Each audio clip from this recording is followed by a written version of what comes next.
Chapter 1 Ezekiel Lee Shackley. Hallie.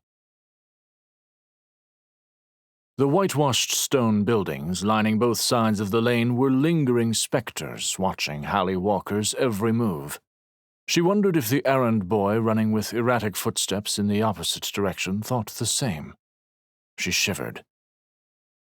As she strode to the awaiting motor coach, with its low rumble echoing off the stone, the acrid scent of Yalvara fuel burned her nose. She pulled her cracked leather jacket tight, not because of the wind zipping through the cracks between the buildings, but because the smell of the fuel was a firm reminder of where she would spend her evening. A burning was a ritual with which she was all too familiar.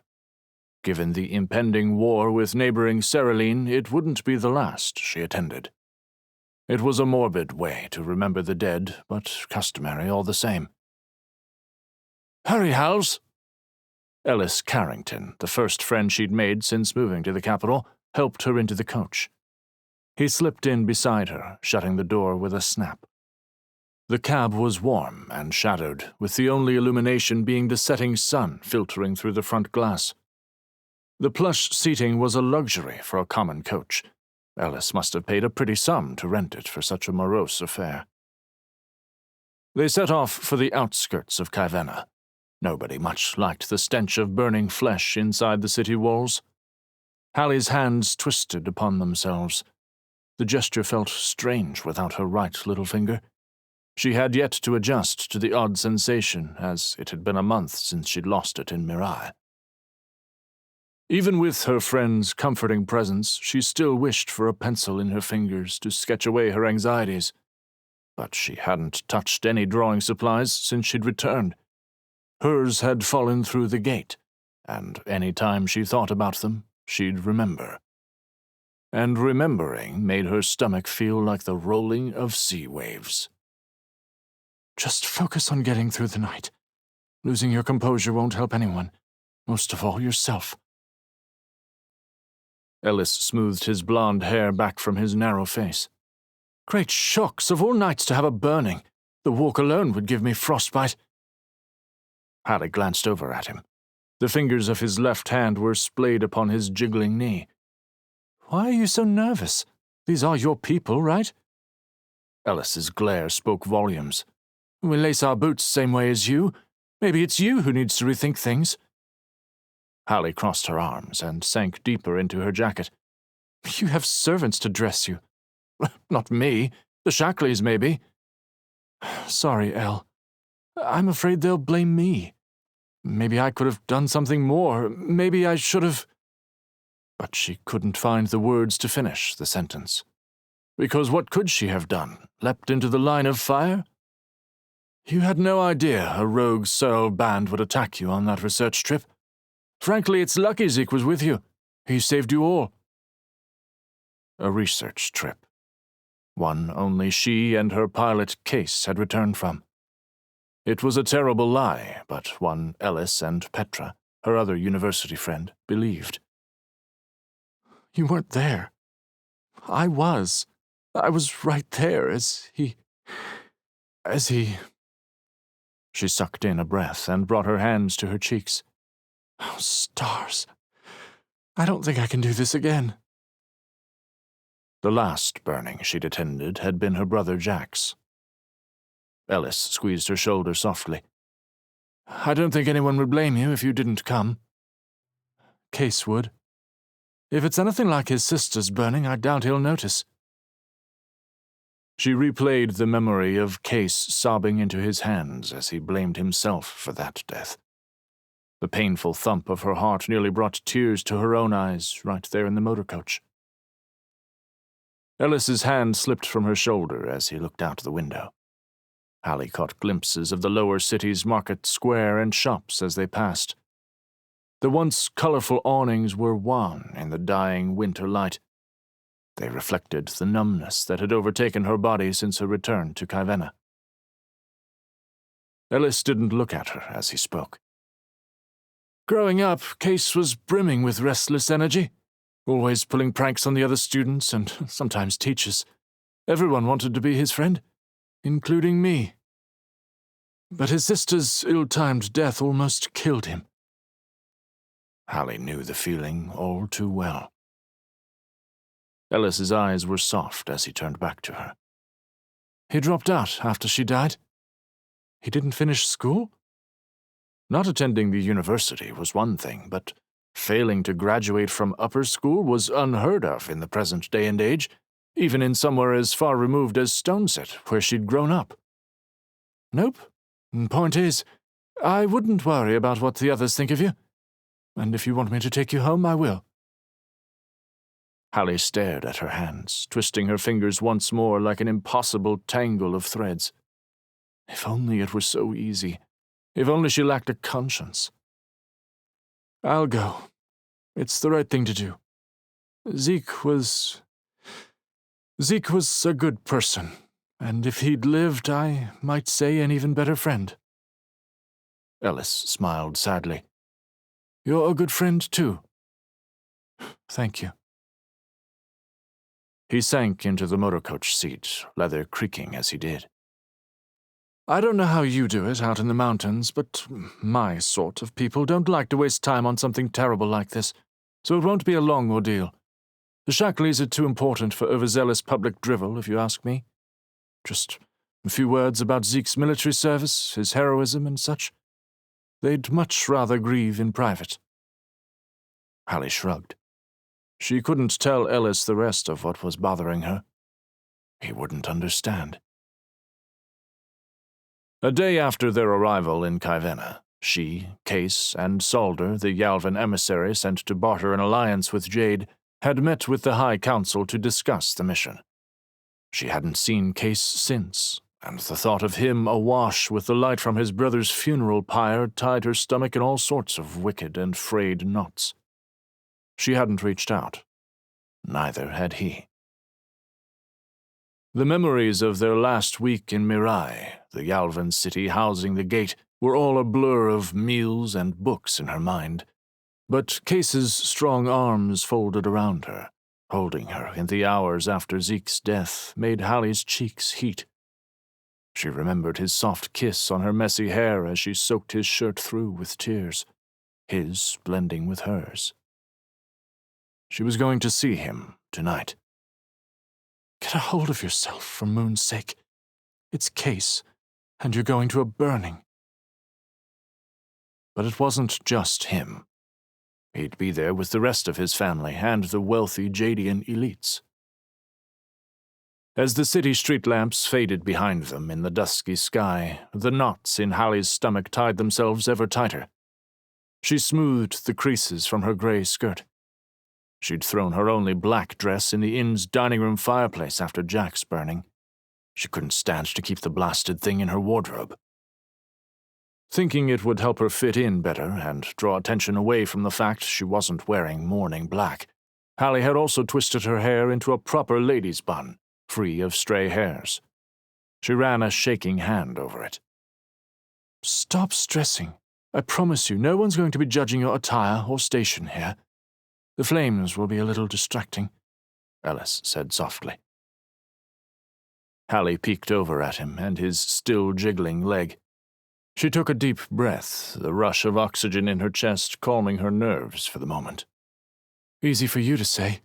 If Petra was here, you'd be primping your hair in the window reflection the entire time." He rolled his eyes.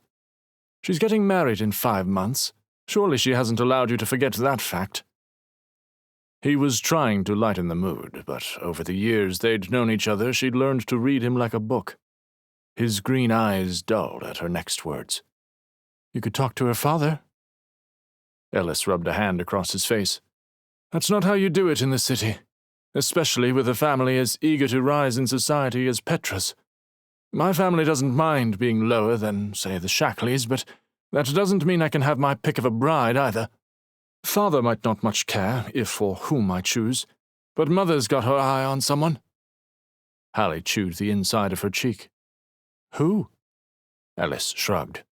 "Dunno for sure, but she's been busy planning dozens of dinner parties. I think I'd be happier living life by myself. Somewhere on the coast, maybe I'll buy a ship and become a captain. Didn't you tell me you get seasick? I'd find my sea legs eventually. Imagine spending the rest of your days with the spray of the sea brushing your face as you ride the waves toward the sunset. And you leave me here with the wolves? How dare you? Hallie punched him lightly on the shoulder. I'll make you my first mate if you want, but you'd have to follow my orders. His eyes were bright for the first time that evening, lifting the somber mood from moments before. You'd forget I was in charge, so I'd have you walk the plank to the waiting sharks below. Except you got us completely lost on that tour of the port city on school holiday. Just because you made a better grade in geography doesn't mean you get to rub it in, Ellis huffed. If you'd studied more instead of flirting with Petra in the library that night before the final, then maybe you would have scored higher. Oh, good stars. Hallie preened a little, relishing her small victory. The moment didn't last long as the motor coach slowed to a halt in front of a set of iron gates on the outskirts of the capital. It was time. Her skirt and blouse were too itchy and laced with ice by the time they trekked through the creaking gates and into Kaivena's Pyrinth. Ellis led her through the maze of white stone walls mixed in with those of mud brick. A family like Hallie's would rent a lesser one constructed of the latter, but one like the Shackleys would purchase a stone-lined plot with the best money could offer. However, out in the mountains it was more traditional to hike to the town's community pyre, which had the best view of Stonesit and the valley below. Hallie preferred that instead of these tight rows like a miniature city left in varying states of decay. Little spurts of dead grass and clumps of half-melted snow littered the cobblestone path, and as they made their way toward the back of the Pyrinth, most of the plots were gated. You had to have money to spare if you wished to keep your family's pyre plot guarded from trespassers. Rumor had it some of those who'd lost everything in the fire 3 years ago had set up camp in the Pyrinth. There wasn't much evidence left behind of inhabitation, but when your life went up in literal flames, you might be desperate enough to live in the place where humanity burned their dead and sent them to the stars above. At long last, Ellis stopped in front of a towering white wall that shone in the dying orange and golden rays of sunlight. The gate itself was made of a brown, shiny metal, like the Eudora jade, Zuprium. Anger licked her insides, but she smothered it best she could. She'd seen several items made as if they'd been constructed out of the metal to con a patron into paying handsomely, whether it be a locket, ring, or dagger. But with a family like the Shackleys, it might very well be the metal Zeke died to find. Ellis pushed open the unlocked gate, and Hallie stepped in behind him, swinging it closed once more. The creak echoed off the walls of the pyre plot and in Hallie's head. In contrast, the small crowd was as silent as the neatly stacked logs in front of them. Hallie and Ellis joined those on the right side, and she glanced up through her lashes at the others. She inspected the faces, but none were Kase. She recognized no one. Ellis pulled her fingerless gloved hand into the crook of his elbow and leaned in close. Looks like we're waiting for the dignitaries and the family. They like to make a grand entrance. And the body? That too. No sooner were the words out of his mouth than the gate opened once more, and soldiers armed with electropistols and swords at their hips marched inside, fanning out to allow those behind them to enter. Hallie's eyes fell to the sodden hem of her too long skirts. She didn't belong among these people. Men and women in crisp green uniforms, their chests weighed down with military decorations, carried something wrapped in an embroidered shroud. Hallie sucked in a breath as the soldiers carefully lifted Zeke's body and laid it on the pyre before her. She squeezed Ellis's arm tightly when the wind rustled untucked edges of the shroud. Lieutenant Colonel Ezekiel Lee Shackley. Someone had embroidered the words across what should have been his chest. The Shackley crest underneath was in a dark green thread, a four-pointed star surrounded by interlocking swords. She'd expected a landscape or some other ornamentation upon the white linen, But the simplicity fit the stoic soldier with a shy smile and a tender heart. The corners of her eyes burned as she looked away and found them catching on an elderly gentleman with a snowy white beard limping in beside a severe woman with a mangled scar across her cheek. Stradats Abram Loeffler and Millicent Sarson. Of course they'd be at such an occasion. Hallie had only glimpsed them at speeches she'd attended at the university, but seeing them this close made her heart stutter a little. They were some of the most powerful people in the world. Loeffler appeared quite ancient. Perhaps his own burning wasn't too far in the future. Before she could continue with that line of thought, a tall man with closely cropped hair visible under his black bowler and a stern jaw entered. The man she'd known as High Guardsman Kase Shackley, though he'd renounced that title. He held the hand of a black woman whose budding stomach was just noticeable through the opening in her fur-lined cloak. Hallie's mouth went dry when the next figure strode in, his hands tucked into his pilot's jacket and the collar flipped up to fight off the frost-laden evening.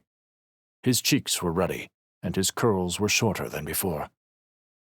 Kase. Her stomach somersaulted when he caught her eye as he took up the spot next to his brother.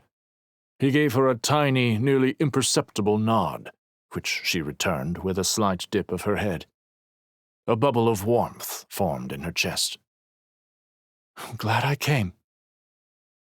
The rest of the ceremony passed in a blur, and before Hallie knew it, the flames licked the edge of the pyre. As one, the group of onlookers turned away and gazed toward the heavens. Hallie closed her eyes tightly as the orator spoke the words of leaving, the very same ones she herself had choked out at Jack's burning years before. Silently, she mouthed the words with stiff lips. "Go, and find your place among the stars." And at that moment, Hallie knew with certainty she wasn't the only one tearing up. Her eyes burned, the crisp air bit her cheeks, and the pyre was too warm at her back. "May you find peace at last." Hallie prayed she'd find some for herself as well.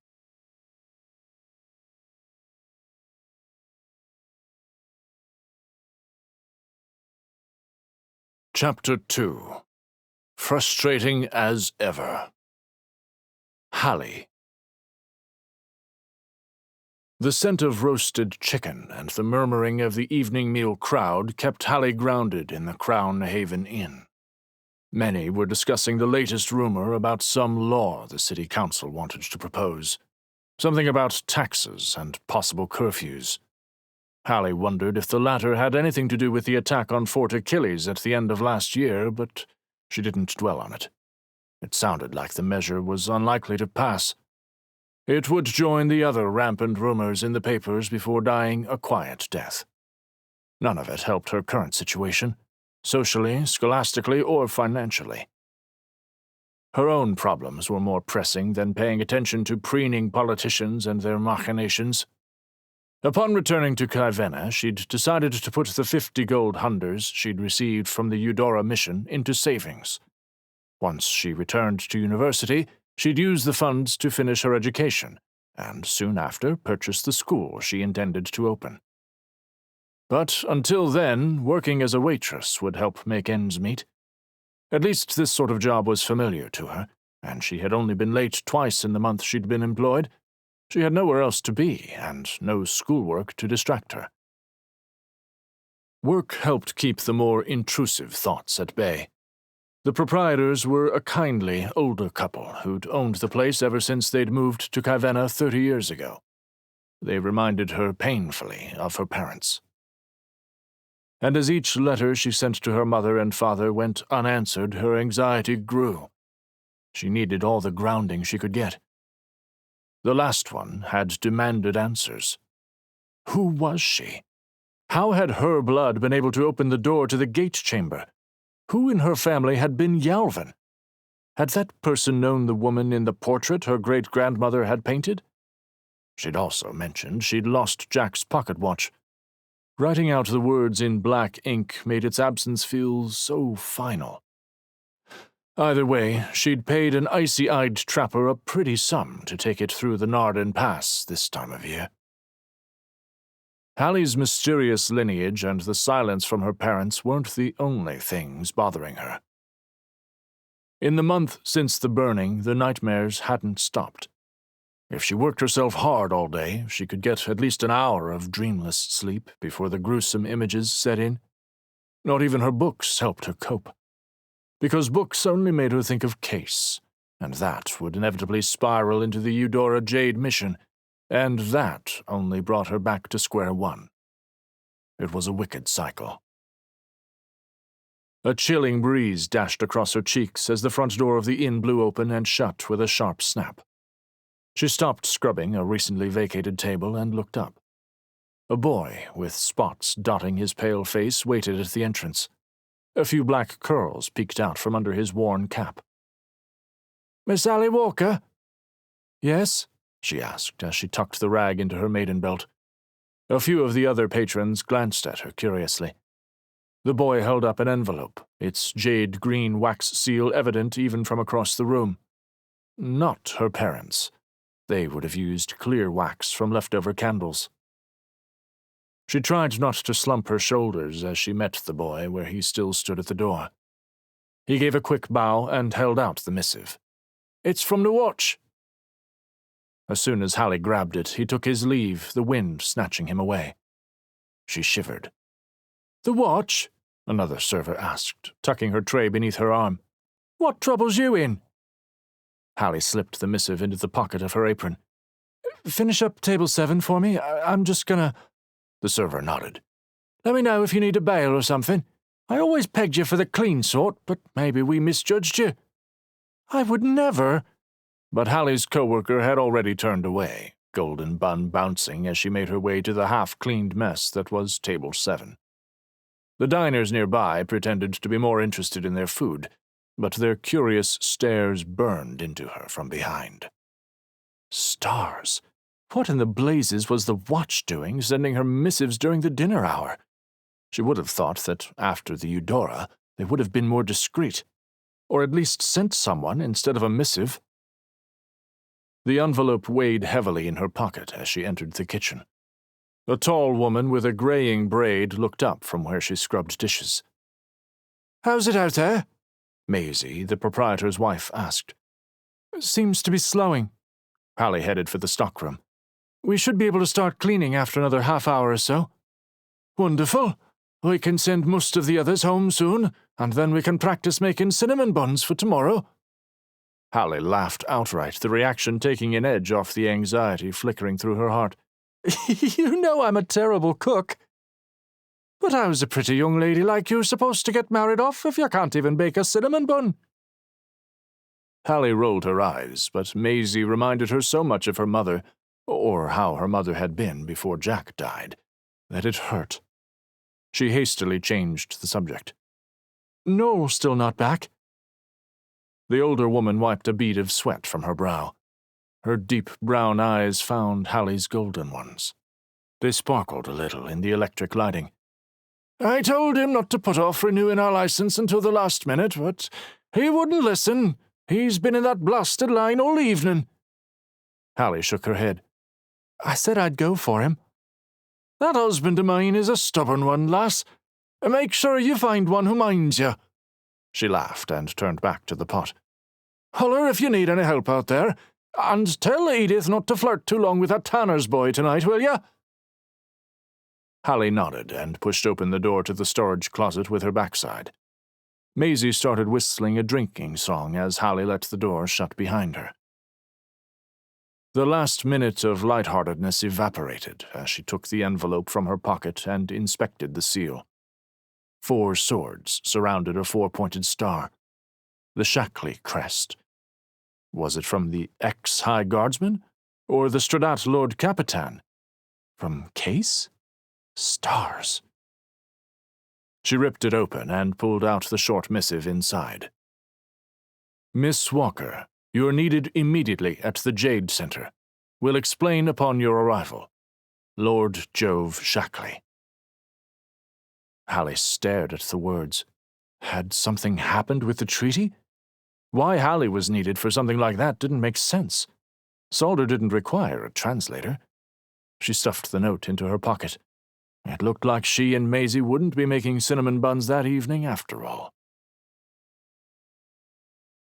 The jagged honking of a horn assaulted Hallie's ears as she passed under the gate to the upper city. The Zuprium doors were wide open, like they were most days, but they'd recently been infused with electricity, like the hover ships. Power thrummed through them, opening early in the morning, closing late in the evening. Hallie heard it was because of the threat with Cerulene that the doors were infused. She didn't know how late she would be returning to the lower city, but she hoped she'd be able to see the doors in action. The horn honked again. She looked back at the gleaming motor coach waiting for her to move off to the side of the street. Hallie groaned, but complied. Kaivena hadn't been built for motor coaches. The first settlers had lost their technology upon landing on Yalvara a millennium ago, and they didn't know if they would ever have the capability to construct anything as advanced as a motor coach again. The reason for that had been the Yalvs interfering with the technology, of course, but Hallie wasn't sure how. All she knew was it had to do with Zuprium and the columns Kase had crashed into last autumn. What if the essences were somehow involved? Clearly, Ben, the watch agent turned traitor on their mission last autumn, had possessed one of them. They weren't all deceased, as the records in the university library stated. When she felt like returning to the university, she would do more research. Hopefully, Professor Christie would have returned by then. He would be a great help, especially since he'd gifted her that book about the gate. He'd also known about Ben somehow. Hallie had so many questions, but Christie was on sabbatical, probably off searching for more ancient texts. She waited for the coach to pass and continued up the hill toward the building sitting atop it like a button on an enormous stomach. The Jayde center shone golden in the dying light. Hallie wondered how easy it would be to break its glass dome. Molding glass in such a way was tedious and expensive. It was just begging for someone to shatter it. She couldn't deny it was beautiful. The university had a similar dome, installed to advertise its progress and wealth. Back to the university again. Why must everything remind her of her failure? A few minutes later, she found herself at the bottom of the government building's steps. Her chest burned with the effort of her hike. Even with each breath crystallizing in the air in front of her, she wiped a bit of sweat from her brow with a fingerless gloved hand. The space where her right little finger should have been felt strange in these gloves, but she couldn't not wear them. Like her lacy blouses, they were more of a comfort than before. All she wanted was to feel whole again, to feel like Hallie. She held her skirt up above her ankles and climbed the stairs. Good stars! It took her an embarrassingly long time to do so, and she panted even harder, holding a stitch in her side when she finally reached the top. A man dressed in the green military uniform of the watch waited at the door, sword and electro-pistol strapped at his waist and expression stern. She ignored him and reached for the door, but he stopped her with a curt, "Please show your identification for admittance, miss." Hallie fumbled with her satchel, but stopped when she processed what he'd said. Identification? She had nothing of the sort. "My name is Hallie Walker. Lord Jove Shackley said I'm needed immediately at the Jayde Center." The guard's hand rested on the electro-pistol, his face and eyes like stone. Hallie stumbled back a step. His expression almost reminded her of the murderous statues she and the crew of the Eudora Jayde had fought on Tassava. Close, but not quite. Thank the moons. "Without proper identification, I cannot permit your entrance." "Please, sir. I'm a Yalvan scholar from the university, and I can show you the missive he sent. Here." She pulled out the crumpled parchment. "Security is our priority during these times, miss. I'm sorry." "I understand that," Hallie said, waving the missive in front of his face, "but I swear I was summoned." "Is there an issue, soldier?" a cold, detached voice said from behind her. She whipped around and froze. 2 men strode up the stairs toward them. The one in front who'd spoken was tall, and in his military uniform he was even more imposing, with medals spanning one side of the dark green jacket. The intimidation didn't stop there. The man's steely gray mustache perched sternly above his upper lip, not a whisker out of place, and his eyes were a hardened hazel color. She'd seen him before.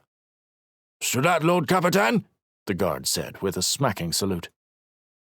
Hallie fell into a clumsy curtsy. She had only glimpsed him at Zeke's burning, but there was no denying who this man was, especially with the rigid way he held himself. "Hallie?" Her heart leapt into her throat as she rose from her curtsy. It had been over a month since she'd last seen the man striding up behind the Stradat Lord Capitan. His curls were back, the messy, without-a-care strands sticking up every which way, even though it seemed he'd attempted to comb them. His jacket was still the same brown leather of the hover cruise, and the beginnings of a beard outlined his strong jaw. Her knees nearly gave out when his blue eyes met hers. "Kase," she choked. "For moon's sake, act like a normal human being." His smile was genuine and showed his straight, white teeth. Her heart fluttered once more. Good stars, it was Kase. Stupid, insufferable Kase. He was the man who'd frustrated her at every turn during the terrifying months they'd spent searching for the Yalvs. And yet, at the end, his smile faltered. "You're pale?" She shook her head, a few auburn locks escaping from her hastily done lady's bun with the movement. "I'm fine. Just, what are you...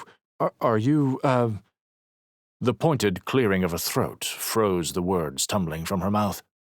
She looked to the Stradat Lord Capitan, whose eyes bored into hers. His jaw was firm as he inspected every inch of her in consternation. "And you are?" She's Hallie Walker, the scholar Jove hired for the Eudora mission," Kase cut in. "And a blasted good one. She's the sole reason the Lord Elder agreed to send an emissary." The older man's gaze didn't soften at all, but the lines around his mouth relaxed a fraction. "Well, then we appreciate your service to Jayde, but I ask why you've come here. We've already heard your report." Hallie gulped, but she steeled herself. The High Guards, Lord Kase Shackley sent me a missive, said I was needed at the Jayde Center, sir." She held out the parchment. "My title is Stradat Lord Capitan." He inspected the note before handing it back. "It is a wonder my eldest son climbed as high as he did. I apologize on his behalf, but I requested Professor Owen Christie's aid, not yours." Kase opened his mouth for what she was sure would have been a scathing retort, but Hallie held up a hand. Anger at the man's tone flared in her veins. That wiped out any anxiety she'd had before. "I apologize, Stradat Lord Capitan. I meant no disrespect. The professor is away on sabbatical, so he wouldn't have received your summons. If it has something to do with the Yalvs, then I would be the second best choice. However, this guardsman will not let me in without identification." "Sabbatical? I'll be checking with the university then." The Stradat Lord Capitan's expression didn't change in the slightest. "Either way, with these uncertain times, we have strict rules in place to protect the nation's leaders and its citizens." "My record from the Eudora Jayde mission should be evidence enough that I can be trusted." She would have continued her tirade, but she caught sight of the quick jerk of Kase's head and wide eyes.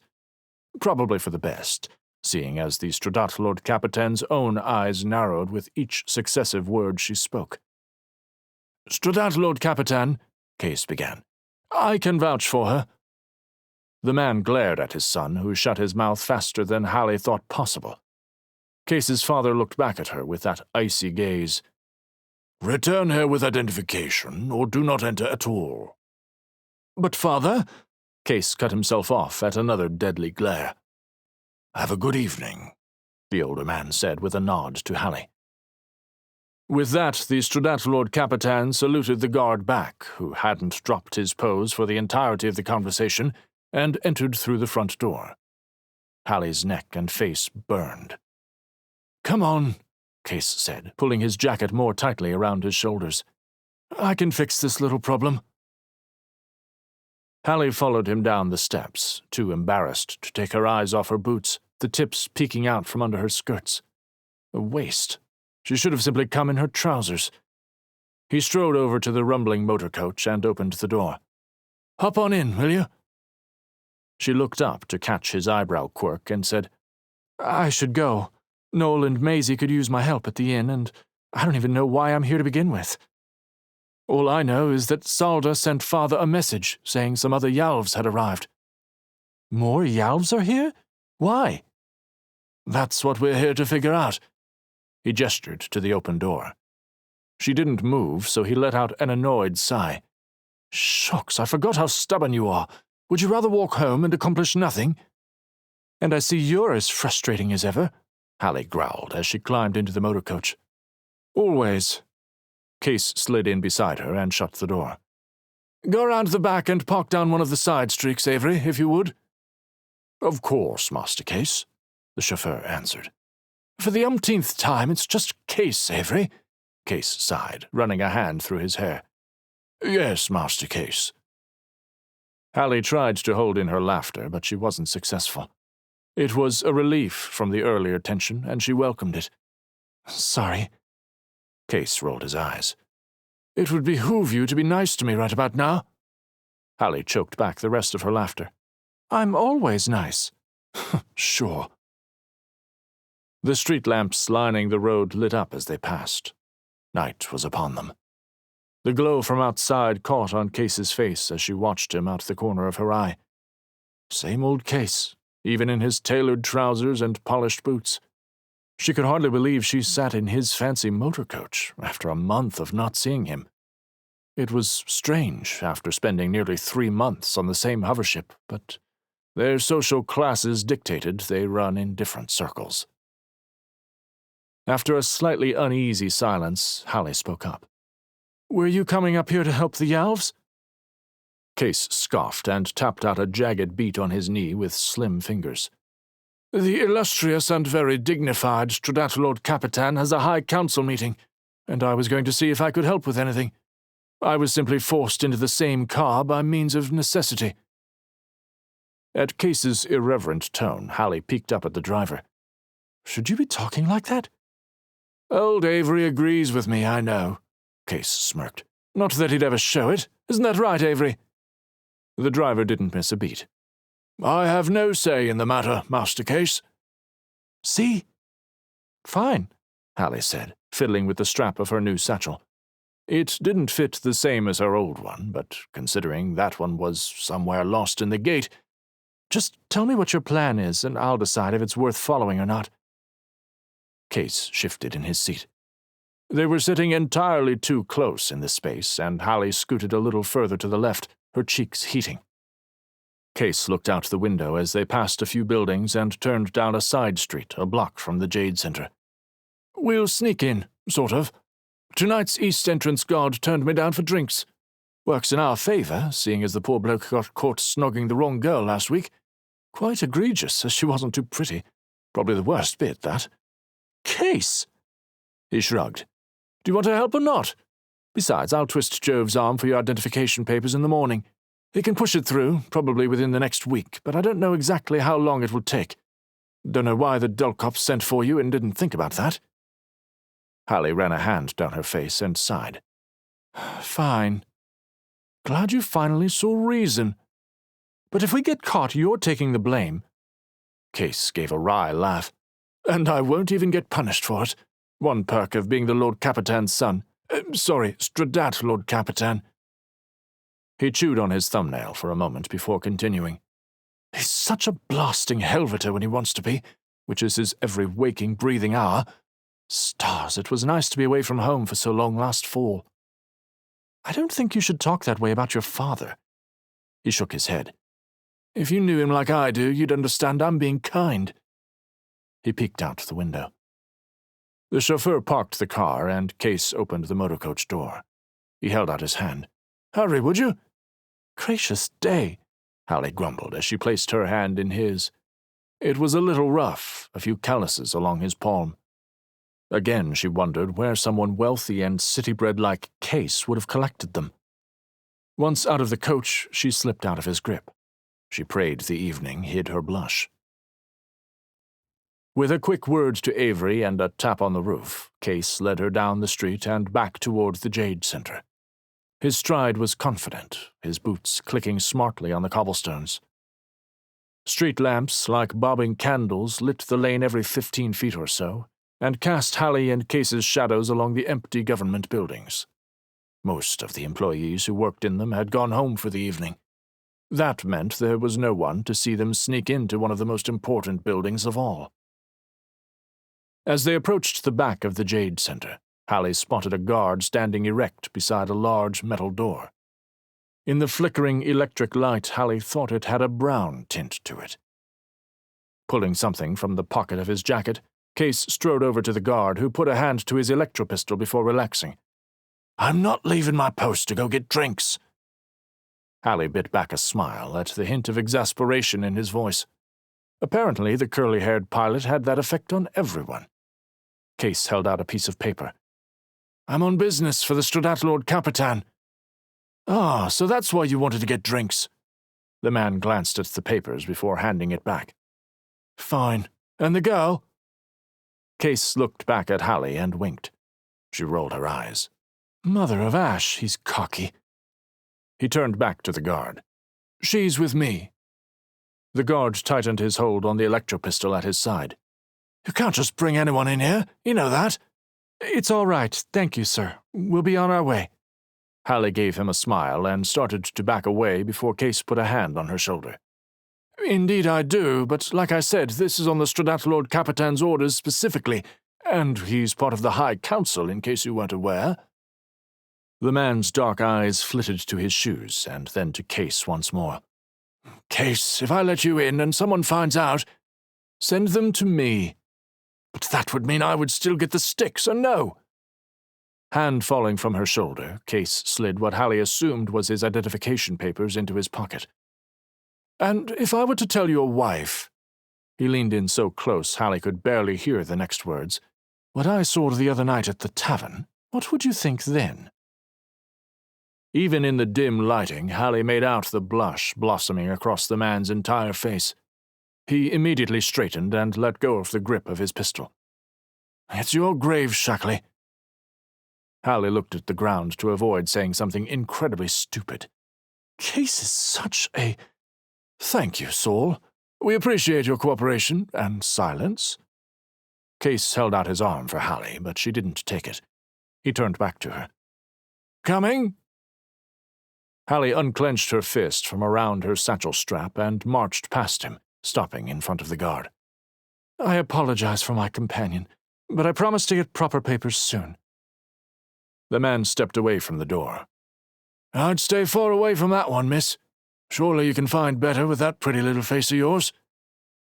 Hallie's face burned as Kase stepped up, poking the other man in the chest with each word. "Shocks and bolts, you keep your mouth shut, all right?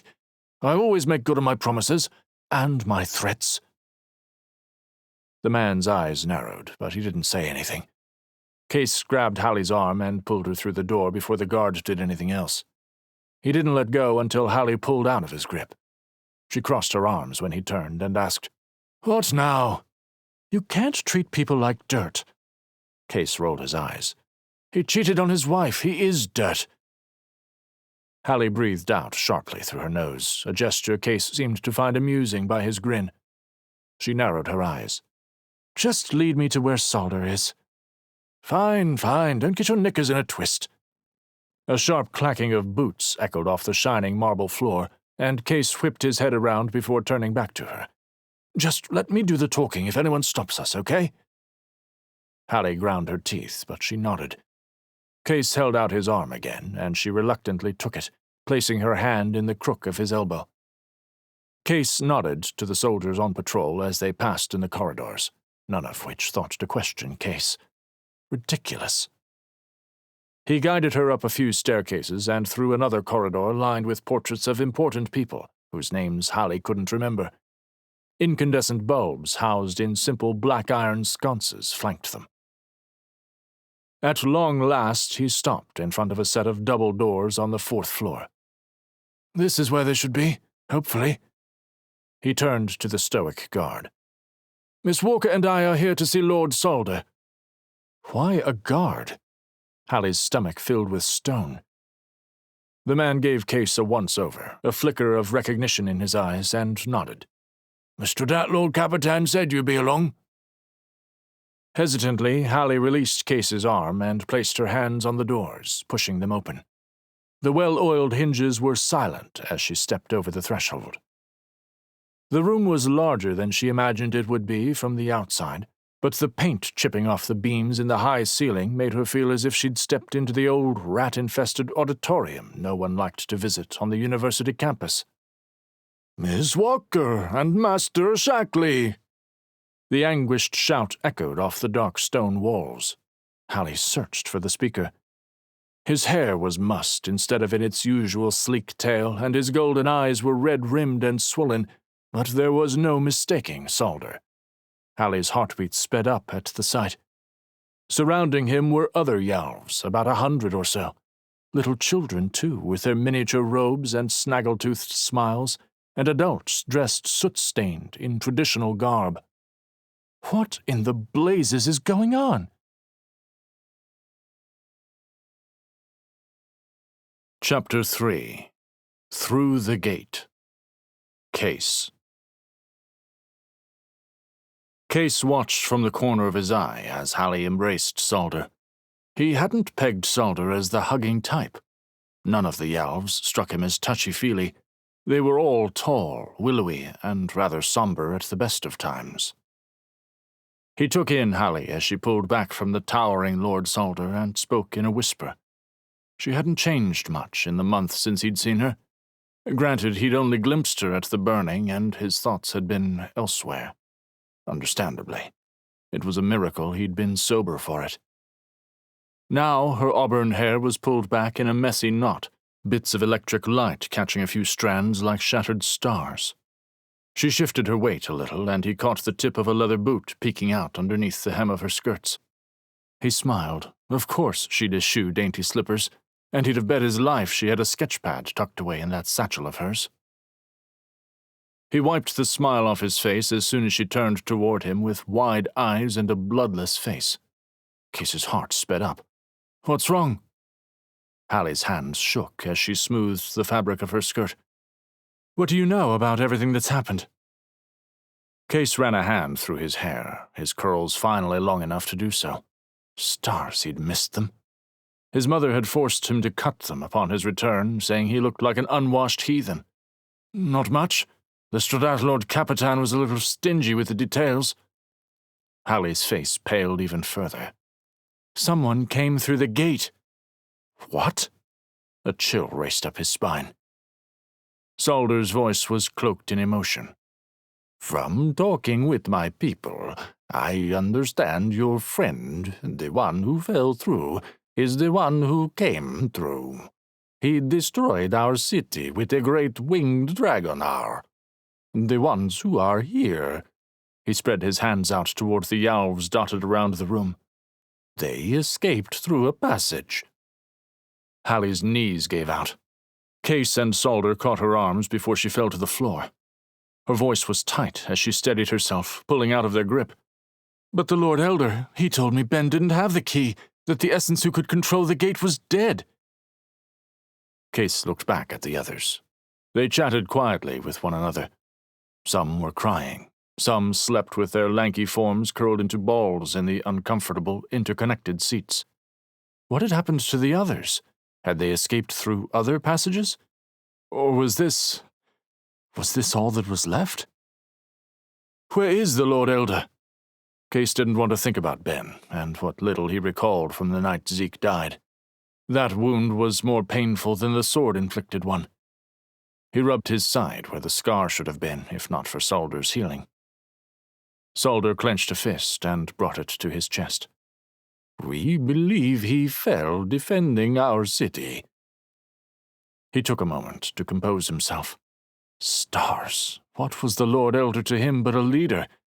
Sure, Kase had been shocked upon their return to Kaivenna to find Stradat Richter had been murdered, but he didn't get choked up over it. The Lord Elder had made Kase feel incredibly uncomfortable. Not that he wanted him dead or anything. Hallie gripped her skirts tightly in her fists. Salder continued, his golden eyes bleary. "As for your question, Miss Walker, it's complicated and best explained seated." Kase tilted his head and followed him over to a few seats near the corner of the room, away from the others. He sat on Hallie's other side and leaned forward, elbows on his knees, to hear what Salder had to say. "Your friend possesses another essence power, one we had lost, but alas, he unlocked the gate and its horrors." The Yalv bent forward, fingers laced. Kase set his jaw against the overwhelming emotions coursing through his heart and mind. He breathed deeply through his nose, trying to calm himself. While he only remembered bits and pieces of that day, he did recall the fight with Ben. Kase knew there was something wrong with him. He'd acted possessed by something otherworldly, but Kase still couldn't forget his anger. Ben was the reason Zeke was now a pile of forgotten ash. "He's not my friend, not anymore." "Kase," Hallie squeaked. "You saw Ben? Heard him? I don't think he wanted to become one." "The essence of keys, while a pressing problem, is not the worst of it." Salder's eyes didn't leave Hallie's. "The essence power the Lord Elder possesses cannot fall into the wrong hands. To do so would be the destruction of our world. After Navarra fled, another chosen has yet to appear." Hallie gasped, and Kase caught her startled look. He ran a hand through his hair. "I don't understand." "Essence wielders pass on their power to their chosen when they deem it acceptable, usually when the wielder has lived a long life and wishes to rejoin Toro in disguise. If the essence wielder dies before they can pass it on, whether or not a chosen has appeared, their power will be reborn into someone with Yalvan ancestry." "Is there a way to separate the essence power from the wielder, without losing the power to rebirth?" Hallie asked softly. "Or do you lose them both?" Salder looked between the two of them, then down at the floor. "If there is a way to separate the two, the knowledge would be hidden deep in the great library of Mirai. Unfortunately, all the passages have been destroyed." Salder took a deep, steadying breath. "Our people have fled fiery destruction, and we cannot hope to do anything more this evening. I was hoping someone would have secured lodging by now, but alas." Hallie's voice wobbled as she spoke. "We'll do whatever we can to help." Before Salder could respond, the door swung open once more, and an elderly, limping gentleman strode into the room with two men in the uniforms of the watch, dark gray with the proper insignia embroidered on their right shoulders. The older man inspected the room. Kase frowned. Why had ancient Loeffler come? He was useless. Did his father believe the situation was not dire enough to appear himself? "Good evening, Stradat," Kase greeted as the man approached. He shook his hand, two plain bronze-colored bracelets jingling at the older man's wrist. A tiny shock stung Kase. "Oh dear," Loeffler said with a laugh. "I apologize. I seem to shuffle more these days, causing static. Can't lift my old feet properly any longer." He swatted at the pocket of his button-down shirt. "I've been sent this." He found it on the second try, fishing out a small slip of parchment. Its seal was broken. "Are you helping with the refugees, young lady?" Loeffler wheezed, looking at Hallie.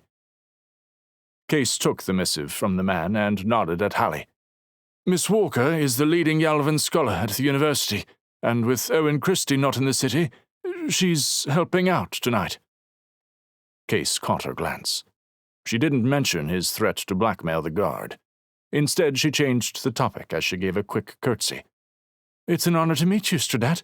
Lord Salder has been filling me in on what happened in Mirai. Kase noted the familiar seal, the swords bordering the four-pointed star. He ripped off the wax, surreptitiously letting it fall to the floor. Shame, Loeffler said. He limped over to one of the seats Kase, Hallie, and Salder had vacated and lowered himself into it. Kase was certain he heard bones pop as he did so. But what's done is done. No use worrying about it now. Not even Kase would have been so callous. Neither Hallie nor Salder spoke, probably too shocked to know how to respond. Kase covered up his second-hand embarrassment by inspecting the parchment in his hand. The message was without embellishments. The letters were square and strong. The ink itself seemed to radiate with power. It was the Stradat Lord Capitan's handwriting. Take the Yalvs to the Stradat wing. We will acclimate them into Jaydian society with the help of the university within the next month. Hallie found her voice. I mean no disrespect, Stradat, but these people have lost their homes, family, and neighbors. I wouldn't say this is something to treat so flippantly. Loeffler looked up with hooded eyes. Yes, I didn't mean it that way. I just, well, great stars, young Shackley. What did the missive say? Didn't you help? Never mind. Kase fought the urge to roll his eyes. No wonder his father had relegated the man to messenger duty. The Yalvs will be staying in the Stradat wing until they're acclimated. We are grateful for the kindness. Salder stood and joined a few of his weary countrymen. Don't thank us yet, Loeffler murmured as the Yalv walked away. He pushed himself out of the chair. I'm needed back in the council chamber. Young Shackley, work with the guards to get them, well, And then he limped back toward the door, never finishing his sentence. Shocks, that man should have retired 10 years ago. Kase rubbed the stubble on his cheeks before turning back to Hallie. Let's get these poor people settled, all right? You and Salder explain to the others what's going on. Hallie stared for a moment, but didn't say anything. Eventually she turned and walked toward the Yalvs. The rest of the night passed in a dull blur, and 3 hours later everyone was settled in their temporary housing. Kase didn't envy the lavish one-room apartments tucked into the private wing of the Jayde Center, overly stuffy and reminiscent of Shackley Manor. However, the refugees hadn't minded. Their hollow faces told Kase they were too worn out to care. Kase closed the door of the final room and turned at the footsteps coming down the hall. Is that the last group? Hallie asked as she trudged toward him. A few wayward auburn strands clung to her temple. He nodded. One family to each room, and the stragglers sharing. His own yawn cut him off. Hallie followed suit. Stars, I'm exhausted. And I still have to walk back. She pressed her palms to her eyes. But after everything from Salder, I don't think I'm going to get any sleep even if I tried. Kase put his hands in his pockets and started down the corridor. Hallie followed silently behind him. He peeked back at her. I'll have Avery drop you off in the motor coach. I've heard the lower city's been a little tempestuous as of late. He'd heard of small skirmishes breaking out, where the watch had to intervene. Jove said something the other day about how they'd arrested at least 3 instigators who weren't talking much. Kase would rather Hallie not end up on the front page of the paper the next morning as a mugging victim. Or worse. No, really, it's fine. Kase stopped, and she bumped into him. He caught her arm before she fell. Whew, sorry, she said, pulling out of his grip and straightening her skirts. Hallie, I know you're not stupid enough to think you can walk alone down to the lower city this time of night. Her eyes sparked. I can take care of myself. I can see the circles underneath your eyes clear as day. Even your sharp tongue wouldn't be enough to fight off some disgusting lowlife. There are rumors of unrest after everything going on in Cerulene. Some ridiculous rabble-rousers calling themselves One World or something." She closed her eyes and took a deep breath, but she didn't tell him off. Yet. Kase tried again. "Let Avery drive you. I swear not to say anything the entire way." "Just take me home before I run out of the very little patience I have left," she groaned, pulling at her satchel strap. Kase smirked. Same old Hallie. "Let's go." She followed him out of the Jayde Center's east entrance, where he'd persuaded Saul to let them in. With a wicked grin and nod to the man, Kase led Hallie out and down the street to the alley where they'd left Avery. "Like I said earlier, I'll have Jove push through your government identification. That way you can help with the refugees whenever you need—" He stopped mid-sentence, because when they turned the corner of some nondescript government building Kase had never bothered to learn the name of, he found the alleyway empty. "Where'd he go?" Hallie turned. "It's fine. I promise I'll be okay." Her voice was exhausted and sounded very much like she did mind. Kase cursed. Did that helvet of a father not realize I'd need a ride home too? "Kase!" He shook his head, ignoring her protestation of his language. He breathed deeply and tried to calm his bubbling anger rising to the surface. Raging at the Stradat Capitan now would only mean he got to bed later, and Kase was blasting tired. "Let's see if Avery's in front of the Jayde Center. Otherwise we'll walk to the manor, and then let him take you home." "But that will only take longer." Kase quirked an eyebrow, and she sighed loudly. "Fine, I'm too tired to argue with you anymore." "I knew you'd come around if I bothered you enough." She rolled her eyes. Prat. Kase grinned and led her back through the Jayde Center. Once they'd passed through General Samuel Mackenzie Square without any sign of the motor coach, they made their way down the wide yet quiet avenue.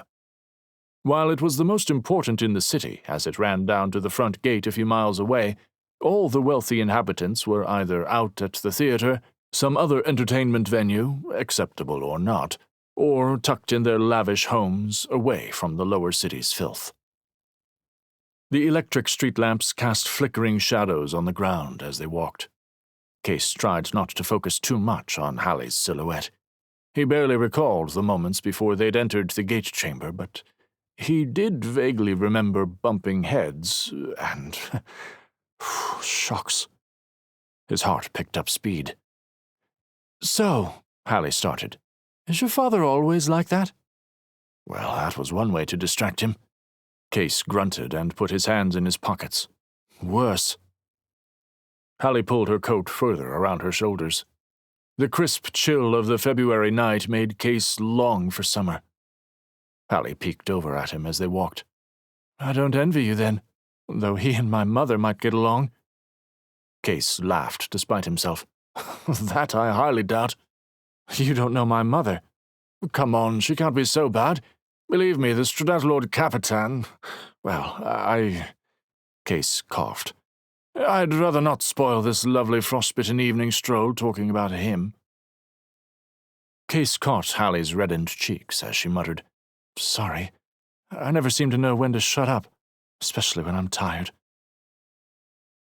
Kase fiddled with the ring on his little finger, one of the only bits of Anna he had left.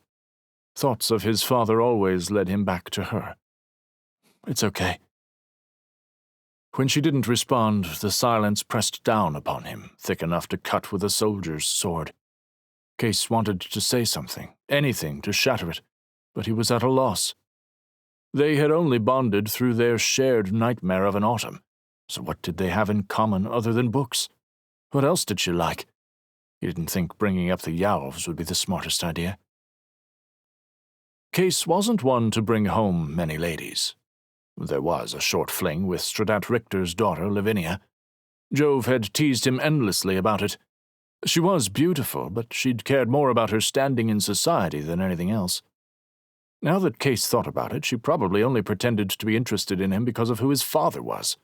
Blasted woman. I shouldn't think things like that. Lavinia's dead. Finding out the Searles had assassinated Stradat Richter and his entire family upon his and Hallie's return to Kaivenna had been a shock.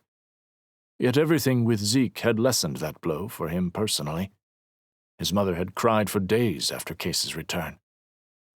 Think of something else. He glanced at Hallie. Her tall frame was strong, her shoulders pulled back. She walked with authority, yet her eyes told a different story. They darted from side to side, the dark circles more prominent in the light from the street lamps. He cleared his throat. So, read anything good lately? Better than discussing the weather, he guessed. Hallie yawned. I've been meaning to start a rereading of Frankenstein by Mary Shelley soon, but Maisie and Noel have needed a good bit of help, so I haven't had the time. A reread of Frankenstein? Kase's heart leapt. I always felt bad for the monster. He didn't ask for any of that, and I find the novel a fascinating look into First Earth culture. I also love Le Morte de Arthur. Both are behind the Odyssey, of course. Heat blossomed in his chest at her small smile aimed at him and her eyes bright. Hallie leaned toward him. Same here. I hate the way Arthur's story ends, but he deserved what he got. Yeah, and the whole Lancelot thing? Pretty ridiculous if you ask me. She nodded. And Morgan Le Fay? I still don't understand how she could betray Arthur like that. He was her brother. When she trailed off, he made sure she hadn't fallen behind or been kidnapped by some dirty cretin. Instead, she was frozen in place. Her eyes were wide, her mouth open in a silent gasp. He rubbed the back of his neck and scuffed his boot against the cobblestones below. Shackley Manor's a little over the top, I know. They'd reached the gates with their wrought iron bars and the stone griffins leering over the entrance. He'd always hated them. I promise the terrifying griffins aren't real. They like to scare the commoners. You live here? She squeaked, coming out of her temporary trance. Not by choice. I knew you were rich, but I didn't realize you were... She cut herself off at his look. He was glad the night was dark and hoped the street lamps didn't pick up the blush spreading up his neck. He waved to the guard through the swirling pattern of the gate. Father forgot I'd ridden with him to the Jayde Center. Within a minute, the head guard was there with his key and two-toned brown hair. The Stradat Lord Capitan has yet to return with chauffeur Avery. He unlocked the gate and gestured to one of his men, both grasping the handles and pulling hard. The swirling designs parted, leaving a sizable opening. His father hadn't returned yet? But then where was the car? Are you sure? Kase asked, rubbing his stubble. Avery wasn't there, and I couldn't... Holy moons, give me a moment. He turned to Hallie, who had caught sight of the manor beyond. He scratched his cheek. As lavishly wealthy as my family is, we don't have a second motor coach. She shook her head, her shoulders slumping, and tore her gaze away from the towering estate. Kase, I could have been halfway there by now. He held up his hands. Where had his father gone? Why hadn't he come home? Listen, I'll still walk you. I couldn't live with myself if something happened. He pulled out his new pocket watch, as the other one had perished on the Eudora Jade's fall from the trees, and popped open the cover. Actually, it's nearly 11:30. I have an idea. She crossed her arms. He shook his head. Stay here for the night. As you can guess, we have an abundance of guest rooms. She looked down, fiddling with her skirts. But I have work. Avery can take you down in the morning. If he returns. Hallie chewed her lip. I feel like it'd be breaking one of those ridiculous rules of propriety you wealthy people worship. Why? Because, I don't know. Stars, I'm so tired. Blast the rules. Besides, did you miss the part where I said we have plenty of rooms? It's not like you'd have to share one with... His ears were on fire at the thought. Hallie, listen. We're both exhausted. It's late. But if you're really determined, we can either wait until my father returns or I'll walk you down. But you're not going back alone. Don't argue on that point any further. You won't win. Even if I want to crawl in bed and stay there for the next 3 centuries. He glanced at the gate guards. They stood alert, hands at their sides like the well-trained soldiers they were. No emotion, nothing. Hallie looked at Kase at last and waved her hand dismissively toward the mansion. "There'd better not be a gremlin or whatever in my room watching me sleep. With all that money, couldn't you get different statues to lord over your gates?" Kase laughed. "It could be worse, believe me. You should see what Lord Stevenson's got over his fireplace in the dining hall. I still haven't decided whether it's a bear or rather ugly wolf." She mumbled something incoherent as Kase led her through the gates and up the short drive. After knocking on the door, Kase nodded to the butler when he responded. The foyer was dark as they stepped inside, lit only with a candle the spindly man held in long, skeletal fingers. Kase had yet to meet a Rubicon without the latter. "Avery seems to be with my father still, and I didn't want Miss Walker to walk home this late." His words were rushed, but he didn't know what else to say. Something about the appraising look the old butler adopted when he'd spotted Hallie bothered Kase. He couldn't quite place his finger on why, though. "Of course, I believe the Belfgrad suite is prepared. Shall I escort her?" Kase shook his head. "No need. Please, Thora, go to bed and rest. You've been up too long, I'm certain." Butler Thoro handed off the candle holder and bowed. "Of course. Good night, Master Kase." Kase took the light and ground his teeth, but he was too tired to correct him for the 1,000th time. He held out his other arm. "We have to be quiet. Your room is in the family wing, and Mother's a stickler about her sleep when she can get it." Hallie's hand grasped the crook of his elbow, and he led her up the slick marble staircase and down the corridor to the family's suites off the first landing. The faint light from the candle spread out before them as their boots tapped lightly on the polished floor. "Don't you have electricity in a fancy place like this?" she whispered, her breath tickling his ear. He suppressed a shiver. "The Stradat Lord Capitan refuses to have it in the house. I think he's simply touched in the head." "Listen, I understand you might not get along with your father, but he is one of the highest-ranking members of the government, in case you weren't aware." Kase fought the irritation spilling into his bloodstream like a waterfall. They were both exhausted and on edge with everything they'd learned that day. The Yalvs, Ben. He took a deep breath. "I'm aware, and he makes sure I know it. Now, I'd appreciate it if you'd leave it alone." Hallie took her hand from his arm. Kase turned toward her, ready for whatever else she might throw at him. She clasped her hands tightly and refused to meet his eyes. "Sorry. You're letting me stay here so I don't get mugged or anything, and here I am lecturing you on how to live your life." Kase held out his arm once more. "As long as you realize you're being a dull cop, I'll accept your apology." "Just this once."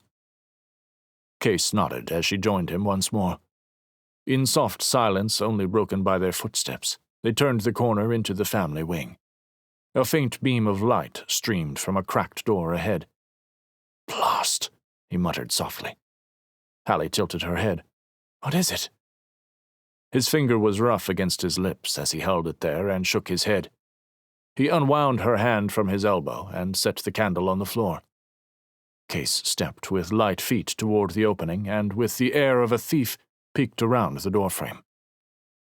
His mother, with her dark curls generously streaked with glistening silver, sipped tea on a plush settee, a book in her lap, floor-to-ceiling mahogany shelves bursting with volumes of all shapes and sizes stretching out behind her. She still wore her jewel-encrusted dinner gown. Her blue eyes were intent on the passage in front of her, and if Kase was quiet enough, she wouldn't notice him passing by. Hopefully. He motioned to Hallie in the near darkness. "What are you?" she whispered, but the leather of his jacket creaked with his exaggerated arm motions to get her to stop mid-sentence. "Harlan, is that you?" his mother asked from the room beyond. Hallie joined him, and Kase closed his eyes. Wonderful. Why is Mother blessed with the hearing of a bat?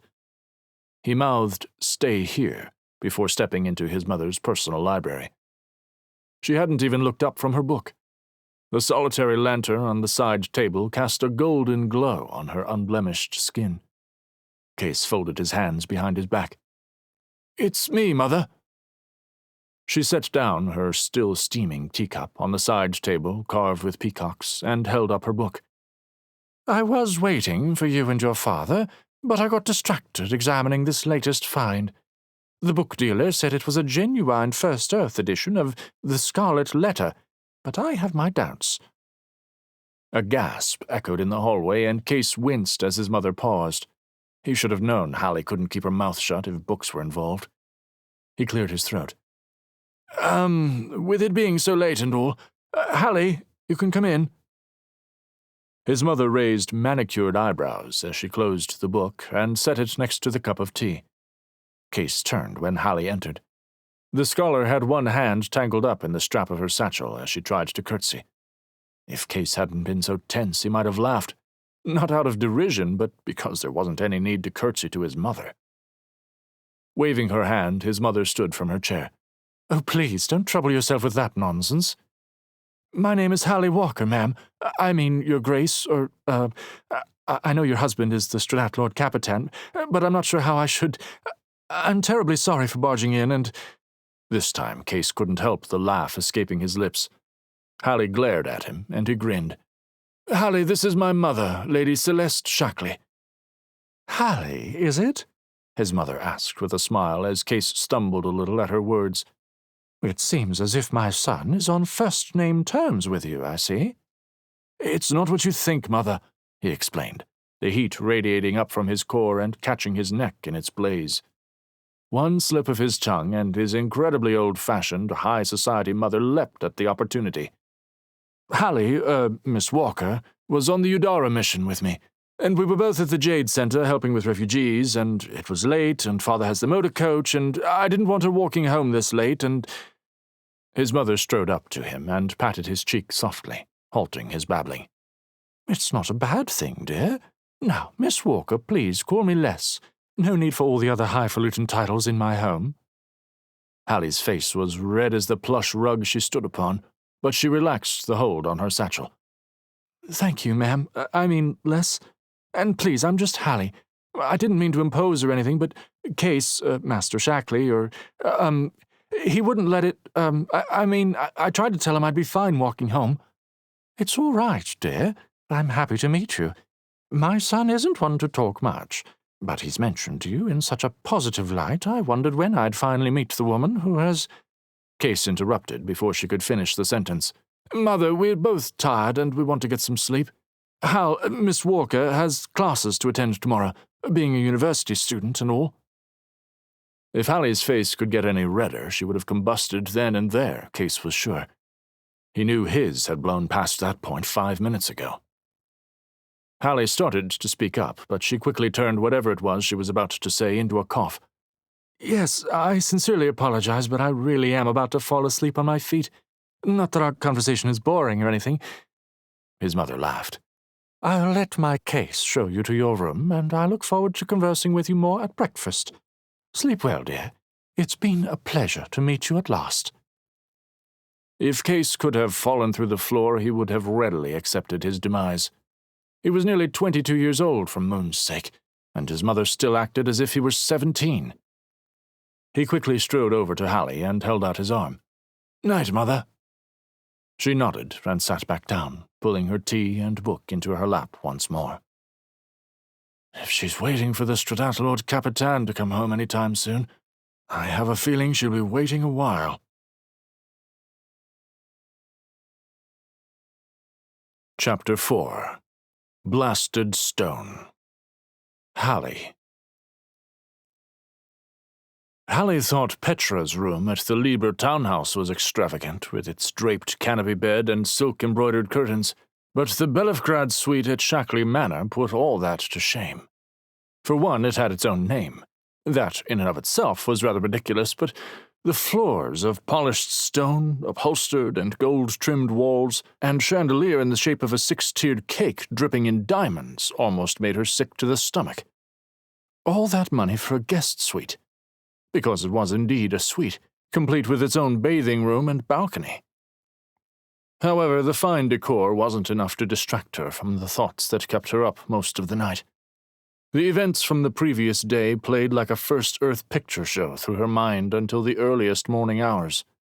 The Yalvs' haggard faces were at the forefront, coupled with the immense guilt of knowing that, by pushing Ben through the gate, she had caused their distress. That brought on another host of questions. Was the essence why Ben betrayed them? Or had he always been a spy for Cerulene? How had he brought a dragonar through the gate? And here Hallie was, sleeping on silk sheets. Guilt filled her stomach like lead. The whole conversation with Kase's mother made everything worse. Gracious day, his mother probably thought they'd start courting any day now. Hallie's heart thumped in her chest.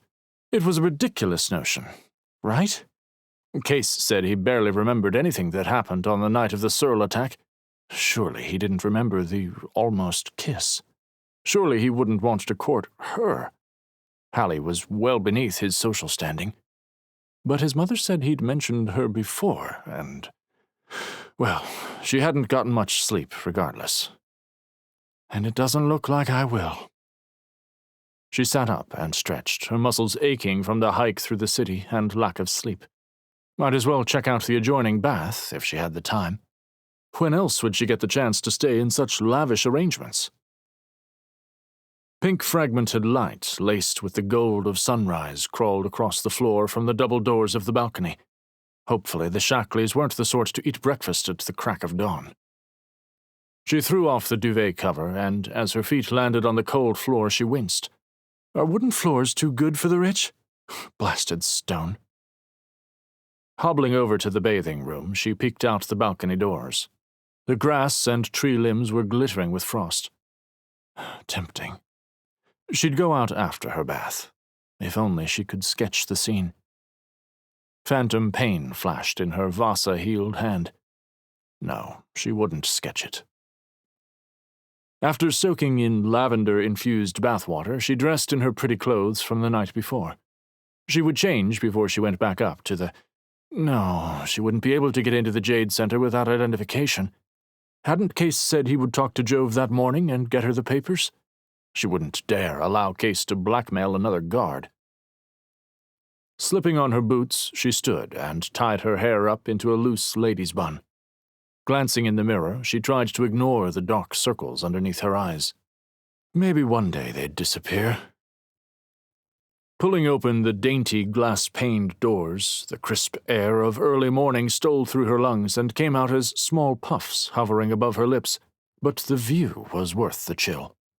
They were in the middle of the city, and yet the Shackley family had made it feel as if she were in a forgotten wonderland. Each tree was dressed in robes of ice from the morning frost and sparkled in the sunlight. If she were to walk down the little path below, the blades of grass would crunch under her boots with each step. What would it be like when spring arrived in a month? Would daisies and daffodils line the little trails through the leaves? Would those trees reach to the sky with their budding leaves? A slight cough broke her reverie, and she jumped. To her left was another balcony not 10 feet away, where Kase stood. He wasn't wearing a jacket, but he was nearly dressed for an estate dinner. His slacks were dark and held up by matching suspenders over his white collared shirt, and if she was seeing things correctly, he was barefoot. Good morning, Hallie said at last. Kase waved and then frowned. Did you not see the wardrobe in your room? I'm sure you can find something, so you don't have to wear your old clothes. Hallie shook her head. No, it's fine. I'll go home and change after breakfast. Suit yourself. Where are your shoes? Her teeth chattered as she spoke. Kase shrugged. It's not too bad. Anyway, I'll show you down to the dining room in a few minutes. Don't want you to get lost. If your house wasn't so big, that might not be an issue, Lord Pilot. Very funny, Kase said with a roll of his eyes. Be there in a second. With that, he went back inside and shut the balcony doors with a muffled thump. Was he right next door? The thought he'd been so close sent a rush of heat through her body, which was stupid, as they'd slept a room away while on their mission. Good stars. She hadn't noticed last night because, as soon as he'd shown her into the chamber, she'd immediately run over and fallen face first onto the bed. It had been nice for about 3 seconds until her anxieties had taken over. She stepped back into her room and looked at the silk-canopied bed. Maybe one day her brain would let her actually sleep in one like it. After a barely audible knock on the door, Hallie strode over and tugged the heavy wood open. Kase stood in the hallway, his shoes adding an inch or two to his height. He was still a head taller than she. Hallie raised a brow. Do you always dress up for breakfast? Kase snorted. When I don't have flight training. And I have impeccable taste, thank you very much. But no frock coat. I said I had impeccable taste. Hallie couldn't conceal her grin. This was a side to him she hadn't seen before. It almost looked like he'd attempted to tame his curls by the way his hair was slightly wet on top, except a tuft still stuck up on the right side. It didn't help when he ran a hand through them before holding out his arm. Such a gentleman, Hallie teased, taking it. His muscles tensed a little at her touch, and she tried to ignore the uptick in her pulse. She was tired. So what have you told your mother about me? You didn't tell her how I slapped you that one time or anything? Twice. You slapped me twice, if I recall, Kase mumbled, and led her down the corridor. The second time is still a little blurry. Hallie's fingers around his arm flexed. Of course. Sorry about that. I didn't know what to do to snap you out of...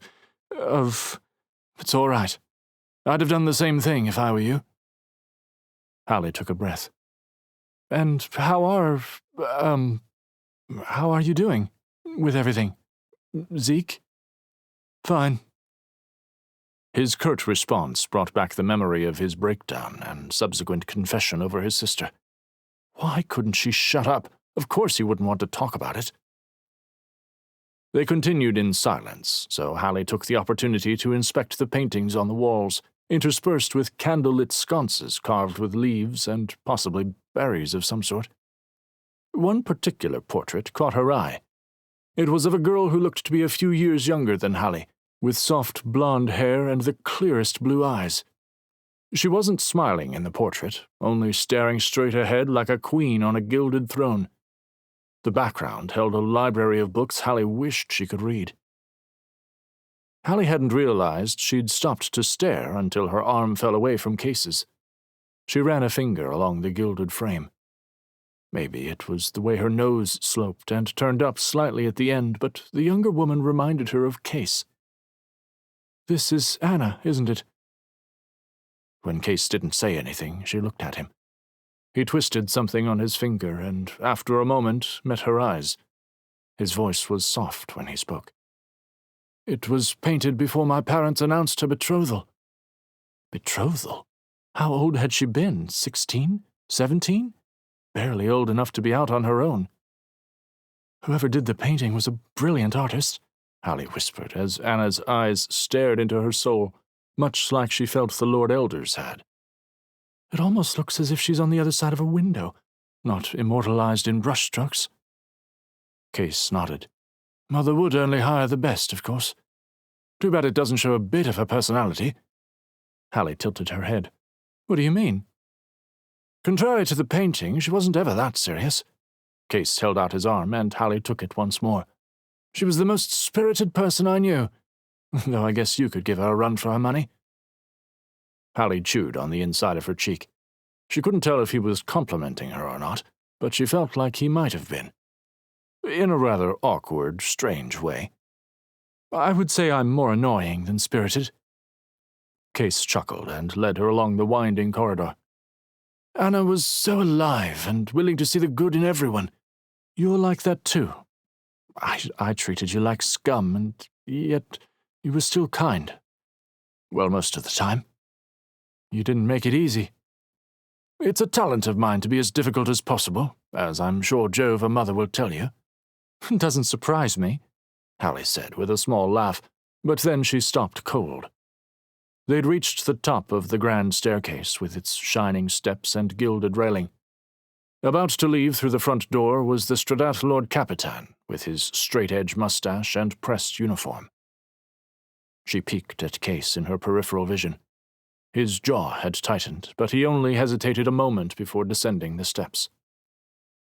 The butler opened the door. Kase's father exited through it with barely a cursory glance at his son. The exchange made arguments with her mother seem like mere banter, and neither had said a word.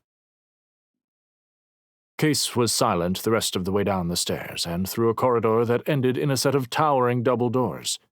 They reminded Hallie of the gates out front with their carved, swirling patterns and the impressions of griffins near the handles. The eagle talons on each looked sharp enough to cut Hallie into bite-sized pieces and skewer each one for a rather grotesque kebab. "Why the griffins?" she asked as a nearby servant reached for the door. Apparently, opening a door on their own was such a travesty in such a prestigious household. She wondered if a servant had indeed laced up Kase's boots. Kase ran a hand through his hair. "Some dead ancestor found them particularly intriguing after reading Johann's Nahamaka Tales of the Absurd. Have you read it?" "Not my cup of tea." Hallie vaguely remembered the griffins, but the gory, ludicrously described deaths of the main characters had been a more prominent theme in the story collection. "Mine either, but it proves my love of literature goes back perhaps entirely too far." The dining table in the room beyond was miles long, and the ceiling soared above her head. A row of windows to her left overlooked the gardens she'd glimpsed from her balcony.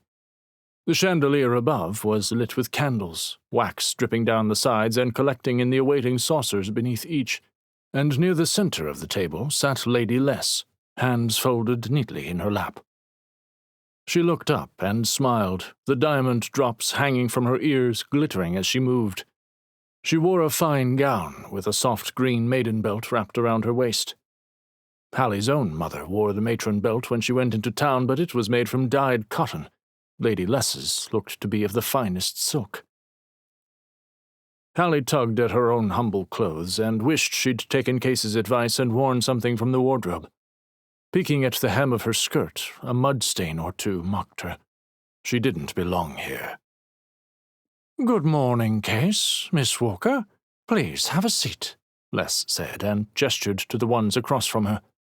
"Breakfast isn't as grand as usual because I have my staff working hard on the menu for an upcoming estate dinner." With smooth grace she hadn't thought possible from him, Kase pulled out her chair and, once she was seated, pushed it in slightly. Her stomach lurched again. This wasn't normal. Kase didn't pull chairs out for her, and no normal person wore diamond drops in their ears to breakfast. Once Kase seated himself to her right, Less gestured to a servant at the edge of the room, and within a minute a man dressed in an immaculate deep green uniform jacket with gold buttons up the sides served Hallie some sort of pastry with a perfectly golden brown crust, like her mother's. A woman in a matching uniform ladled fruit, eggs, and vegetables onto her plate with dainty silver spoons. The final servant poured black tea into a cup at her left side. Steam rose in little swirls to the ceiling above. "Cream and sugar, miss?" the man asked.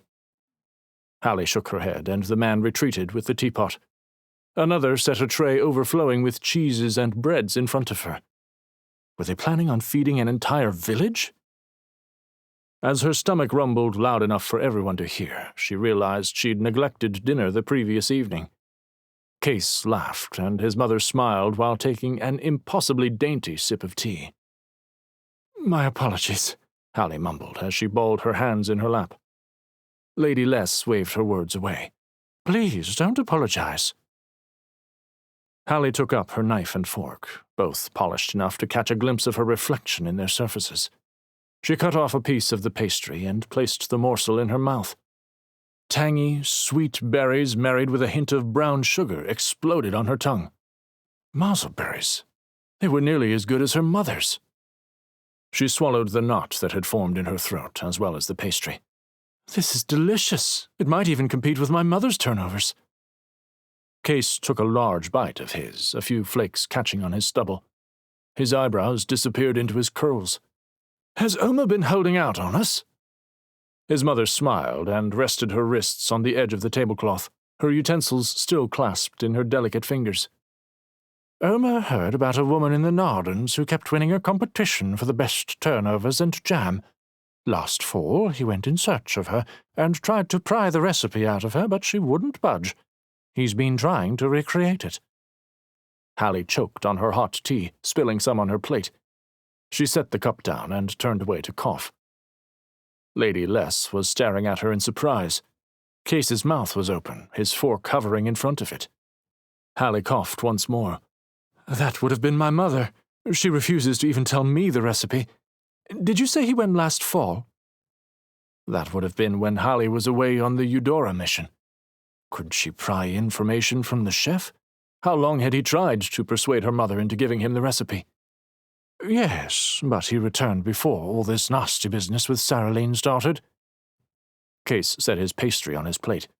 But your cooking is terrible. There's no way your mother could be so accomplished. Kase, his mother gasped. That's no way to treat our guest. He brushed crumbs from his mouth. I was being honest, Mother. Lady Les put a hand over her eyes as Hallie's cheeks burned. Trying to break the awkward silence that had descended over the table, Hallie cleared her throat. He's not wrong. I'm quite hopeless. Les lifted her head. I apologize for my son's behavior. He tends to forget his manners at the most inconvenient of times. Hallie snorted, and when she realized what she'd done, she slapped her hands over her mouth. Mother of Ash, why must she always embarrass herself? Kase chuckled. You keep forgetting I'm not Zeke. He trailed off as Hallie caught the pain whispering across the elegant lady's fine-boned features. Setting her silverware aside, Les blinked before she met Hallie's eyes. I had hoped with a dignified lady such as yourself in the room, my son would at least pretend he had manners, but it seems I must apologize once more. Hallie's gaze flitted over to where Kase gripped his utensils hard enough to leave lines in his palms. She looked back down at the food she'd barely touched. She no longer felt hungry. Thank you, but really, it's fine. The rest of breakfast was marred by tension. Kase's mother asked about Hallie's studies, responding good-naturedly when she mentioned she wanted to open a school after graduation, but talking about the university only made everything worse. Hallie could only keep up the lies for so long. I'm so sorry, but I really must be going. I need to get ready before work this afternoon. Hallie folded her napkin and set it beside the plate. Even with the distraction Les provided, Hallie hadn't been able to get the thoughts of her family out of her mind. Thank you so much for allowing me to stay the night, and for this wonderful breakfast. Lady Les smiled, her eyes crinkling. Of course, dear. I do hope you'll be back soon. She stared pointedly at her son, silently pushing the food around on his plate. At his mother's cough, he looked up and sighed. I'll escort you. Hallie stood and shook her head. No, it's all right. Plenty of people will be out and about at this hour. At least let me walk you to the door. Kase asked a servant to fetch Hallie's satchel and coat from her room. She made it to the door before him and reached for the handle, but it moved on its own accord. Servants, of course. Hallie walked down the corridor, Kase following in silence until she came to an intersection. Listen, I'm sorry if I embarrassed you back there. That wasn't my intention at all. Hallie closed her eyes and tried to quell her emotions.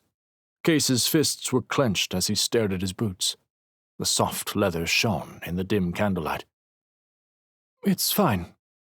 A little snippy, but it was the best she could do in her current state. All this, he waved his hand at their surroundings, it drains me. I don't want it, any of it. That has nothing to do with breakfast. Running a hand through his hair and down his face, he looked much older than 21. But it's why Never mind. She took a deep breath. It wasn't Kase's fault, not really. Listen, show me out and I'll be on my way. With a nod, Kase led her to the left and into the cavernous foyer.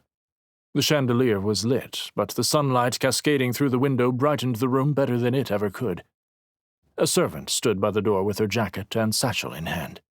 They're quick. Kase nodded to the man and turned to Hallie. You said you'd be at the university today. If by some miracle Jove is able to push the documentation through, I could run by and give it to you. The servant opened the door, but Hallie stopped on the threshold. Kase didn't know. I didn't go back this semester. I just couldn't. Kase's eyes were earnest as he pulled her back inside. What about graduation? She tugged her hand out of his grip and looked anywhere but at him. Her eyes found the portrait she'd spotted the previous night. The entire Shackley family was arranged around a raven-haired Les, who sat stiffly in a plush red armchair.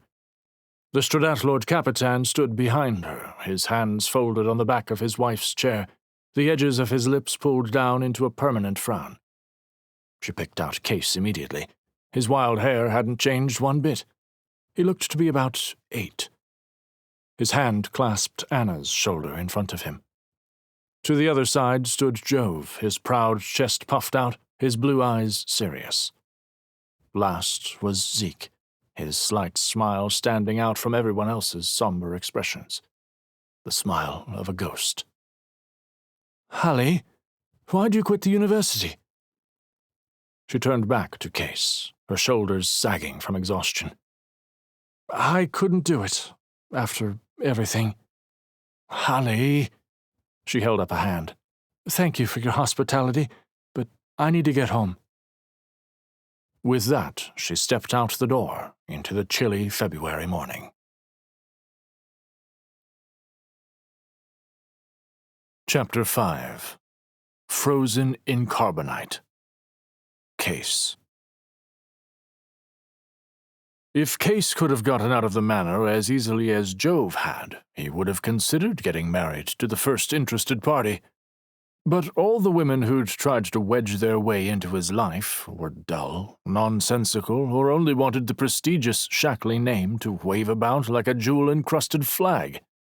Kase wanted someone who'd wait 20 years for him to find his way home after war and peril. He did know a Penelope, but she was 64 and had survived 3 husbands, the last one being Stradat Millicent Sarson's predecessor. Nothing like Odysseus's wife. Jove had always been the lucky one. While Zeke had been the family favorite after Anna's death, it was Jove who'd earned respect from their father for his work in the watch. Kase had never understood why Jove had gone into government work, but he understood his decision to get out from underneath Harlan's thumb. What had Jove thought when their father took up the mantle of Stradat upon Forrest Carson's death? He guessed it was one of the factors leading to Jove's resignation. Jove had yet to divulge the true reason, not that Kase had pushed him on the subject. When Kase and Hallie had returned to Kaivenna with Zeke's body in tow, they'd gone straight to Jove's townhouse. Kase hadn't known what else to do. His stomach roiled at the memory of shaking and sweating in the chilly December afternoon. Cracked knuckles rapping on the door, a prayer whispered that his brother was at home. Jove answered, saw Kase, and then the cart behind him. Later, Clara painted a forest landscape to hang over the hole Jove had punched in the wall. Kase shook his head to dispel the memory, finding himself again at his brother's door. The townhouse exterior was plain with its brown brick facade, but Jove had chosen it, and Kase admired him for that decision. He knocked on the thick wooden door. Carved stars and moons adorned the corners of its frame. Clara's artistic hand was evident in every detail. After a few seconds, the door opened. It was the maid, whose name Kase always had trouble remembering, possibly Rissa, or Missy, or perhaps even Lizzie. She smiled and bobbed her head as she curtsied. "Good morning, Master Kase. Please come inside. Lord Shackley is expecting you." After nearly a week of waiting for the papers to be finalized, Jove better had been expecting him. To think he'd told Hallie it might have been done in a day. Stars-blasted bureaucracy. Kase dipped his head in response and entered. The 2-story living space had a tall ceiling and an open to below. Although the large, black-trimmed windows were frosted for privacy, sunlight filtered through the glass and bathed the furniture, a well-loved Davenport and assorted leather armchairs, in gold. Kase could almost see himself reading in front of the immaculate brick fireplace that soared up and vanished into the dark ceiling. Her paintbrush held aloft, Clara sat in front of an easel near one of the windows. Her stomach had grown considerably in the time Kase had been home. That had been a surprise when he'd arrived. To think a miniature version of Jove would be running amok soon made Kase uneasy. The little tyke would berate their uncle every chance he or she got. Clara set down her brush. Good morning, Kase. Jove is in his study. Painting another landscape? Well, Clara said, rubbing her belly as she studied her canvas. I was going to see if Jove would let me visit my parents' country estate, because I wanted to paint a particular tree in the rose garden that should be blooming any day now, but he's worried about the baby. I'm contenting myself with what I remember. Sounds like him, Clara chuckled. Maybe I'll convince him yet. At that moment, Jove's face appeared from behind the mahogany door of his private study on the far side of the room. Kase nodded to Clara, who picked up her paintbrush again. He strode toward his brother. I'm here to pick up Hallie's papers. He didn't feel like staying and chatting. All the conversations he'd had with his eldest brother since returning had been overshadowed with the weight of everything they'd lost. Jove gave him the look, the one that made it seem as if his right eye was twitching. Fine. Kase followed his brother into the study. Jove shut the door behind him. Want some scotch? Jove walked over to the little cart in the corner of the room and picked up a bottle, swishing it a little. Just enough for a glass. Kase plopped down into a tufted leather chair in front of the desk and slouched. It's only 11 in the morning. Jove scooped out a bit of ice with a tiny shovel. The clinking of the cubes hitting the bottom of the glass was almost deafening in the still room. Kase rubbed his forehead. I don't have time to watch you drink yourself into oblivion. Jove swirled the contents and took a swig. He smacked his lips and leaned back against the desk. I have something to ask you. Kase pulled himself up and leaned forward on the right arm of the chair. Ask away, and then I'll take the papers. Thank you for pushing them through, by the way. Except it took a week. Jove took another sip. I'm not sure why she wasn't given them when you all returned. Good thing Hetty always liked me. High Guardswoman Hetty Cuppen was one of the very few bureaucrats Kase tolerated. She was blunt, and never needed to hear something twice before she got the task done. Thank her for me, then. You'll see her at the dinner next Friday. Jove finished off the rest of his drink and set it down with a hard smack, the ice rattling. That's if I go. Kase ran a hand through his curls. Don't think I've ever seen anyone drink scotch that quickly unless someone dared them. His brother raised a brow. I just needed a pick-me-up. He wiped his lips with the back of his hand. And Father will notice if you aren't there. Whatever. Kase eyed the empty bottle over on the cart. So, what's your question? Jove clasped his fingers in front of him. He was silent for a moment before he finally looked up, his eyes sober and piercing. With everything going on in the world right now, I don't know what the next month will look like, much less the next day. Things are happening, and even though I'm no longer High Guardsman, I still hear about them. Kase ground the toe of his boot into the plush rug. What do you mean? I thought Achilles' troops pushed themselves back across the border. And once the weather turns, they'll try it again. Father wanted to go in and assassinate. Well, it doesn't matter now. Jove stopped himself and focused on his hands again. Forget I said that. You can't say something like that and not explain. Jove refused to look Kase in the eye. Listen, the point I'm trying to make is, with all the unrest growing, it's only a matter of time before it all comes crashing down. And with Clara due soon, I've had a lot to consider lately. Kase groaned inwardly. Leave it to dramatic, self-important Jove to draw this out. It's not like Kase had all the time in the world. He needed to drop off Hallie's papers, pray she didn't slap him for stars knew what, and then squeeze in a little training before getting a jacket fitted for the aforementioned estate dinner, if he decided to go. Instead, Jove droned on about impending doom and gloom. They were par for the course. Did he not realize Kase lived with that every day? And this affects me how? Jove tapped his thumbs together. Clara and I have been talking, and if something were to happen to us, well, we want to ask you if you'd You know, if you'd be our little boy or girl's godfather. Godfather? Jove wanted Kase to raise his kid if he died? Have you lost your ever-twinkling mind? I wouldn't say I've lost it, necessarily. What makes you think I could be a remotely decent father? Well, you see, after all we went through growing up with that blasted Yalvara, you think I can... I just... Kase swallowed. His voice choked. He didn't know what a good father did or what they even looked like. How could Kase even imagine being one himself? Jove slid off the desk and gripped Kase's leather-clad shoulder. I'm not planning on dying anytime soon, but I want to be prepared. Just in case the worst does happen. We were going to ask both you and Zeke, but, well, now it's just you. Jove's grip tightened with his words. His eyes were glassy, but it wasn't only from the alcohol.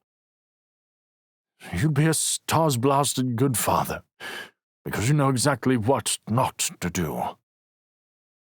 His words shook at the beginning, but solidified upon reaching the end. His hand slid from Kase's shoulder, and he turned away, looking out the frosted window. Kase put his face in his hands. I don't know, Jove. Even the thought just... Jove peeked over his shoulder. Scares you out of your mind? You're not alone, I promise you that. He opened one of his desk drawers and shuffled through a few sheets, the crinkling of papers breaking up the silence. He selected one and inspected it before holding it out. Other than Clara, I can't think of anyone else I'd want raising my child besides you. Kase's stomach dropped out. Me? You trust me that much? There's a reason I sent you on that mission, no matter how hard-headed you are. Kase worked his jaw and took the paper, catching sight of Hallie's name in bold calligraphy strokes. He folded it and tucked it inside his jacket. Walking toward the door, he paused, one clammy hand grasping the knob. He half turned. I don't think I can... He took a breath. 2, 3. I can't be the godfather, Jove. I'm not the person you seem to think I am. With that, he stepped out and closed the door behind him, shutting out Jove's reaction. Kase didn't bother calling a motor coach to take him down to the lower city. He hoped the crisp air would clear his head after that conversation. He needed his wits about him when he faced Hallie. They hadn't spoken since breakfast with his mother, and Jove always found a way to irritate him. Godfather? If Kase hadn't been so flustered by the question, he might have laughed right in his brother's face. It was nonsensical that anyone could think Kase was qualified to do anything of the sort. He was already nervous about being an uncle. A part of him wanted to teach the little runt how to annoy Jove best, but the other part was terrified he'd contaminate it in some way, and that it'd grow to be as messed up as Kase was. Kase wove through the crowded streets and the bustling market square. Was it just him, or were there even more people than usual? He'd have thought the threat of all-out war would scare people into staying locked up in their homes, but it seemed to have the opposite effect. He shrugged his way through, bumping shoulders with more than one person, trying to find his way to the tea shop. They still hadn't put up street signs since he'd last gone through the market square. Blasting ridiculous. After asking a few shop owners, Kase finally found his way to Havren's Tea and Cafe after taking only 3 wrong turns. Conversations swirled around him as he walked, and he caught bits and pieces. Some were worried about a potential draft. Some worried if the Silver Coast would become involved if war did break out. Kase grimaced. Neither sounded good, especially the draft. He'd become a pilot because he hadn't wanted to join the regulars. But that would change if the Stradat Lord Capitan had his way. Patting the pocket where he'd stuffed Hallie's identification papers, Kase took a deep breath and opened the arched door. The tea shop's main room was quaint and lined with floor-to-ceiling bookshelves along the walls. Each shelf had various knickknacks that Kase would expect to find somewhere in the university's museum, like fossilized fish skeletons and flowers. A little absurd. Several plants, not immortalized in stone, draped over the lips of shelves like twisted waterfalls. The owners had sprinkled the space in front of the shelves with mismatched tables and chairs, all varying stains of brown. The whole feel of the place reminded Kase very much of his old schoolrooms, sans preserved flora and fauna. Scanning the room, he spotted the pencil stuck in Hallie's bun. She faced away from him and was leaning back in her chair, reading a novel that was entirely too close to her face. Kase allowed himself a relieved sigh. She must be in a decent mood, then. He didn't know why that would be the case. Despite their relatively short acquaintance, he felt like he'd known her for ages. It was a strange feeling, though not unpleasant.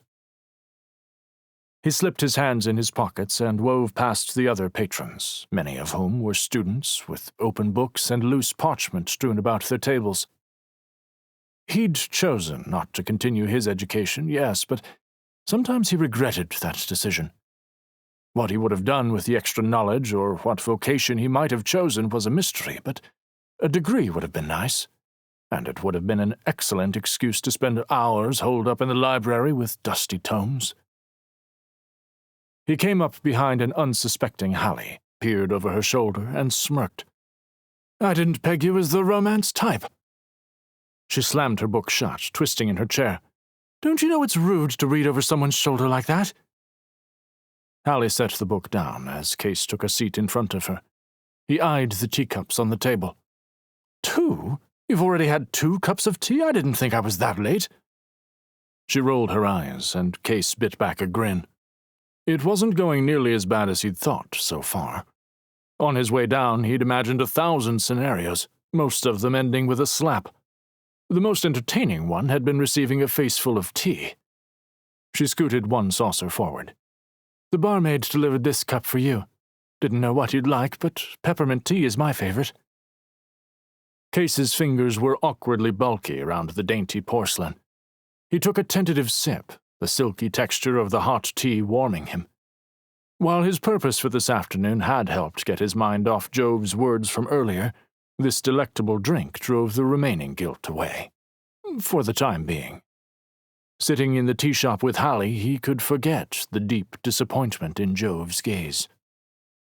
"This is delicious. Shame Mother never made me try it before," Kase said, taking another sip. Hallie fiddled with the edge of her book. "You always wait for your mother to tell you to do something?" Kase set the cup down as gently as he could. It was so tiny and the details so intricate that it might break simply thinking about it. "I used to be rather picky." "I do remember you saying something about how my beef stew was terrible." He ran a hand through his hair. "About that the other day. I'm sorry."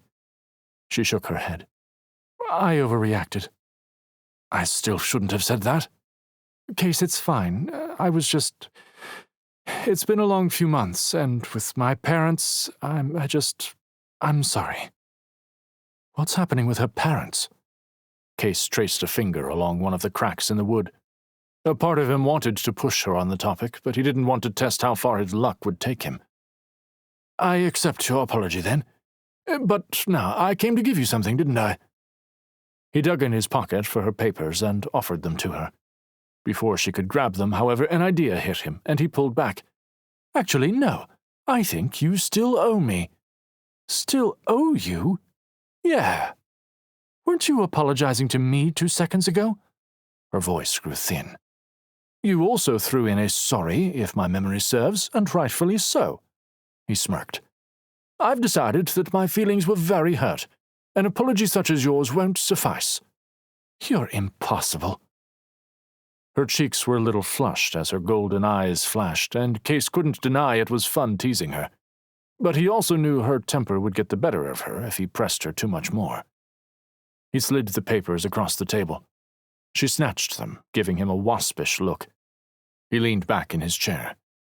"I'll forgive you only if you come with me to an estate dinner next Friday."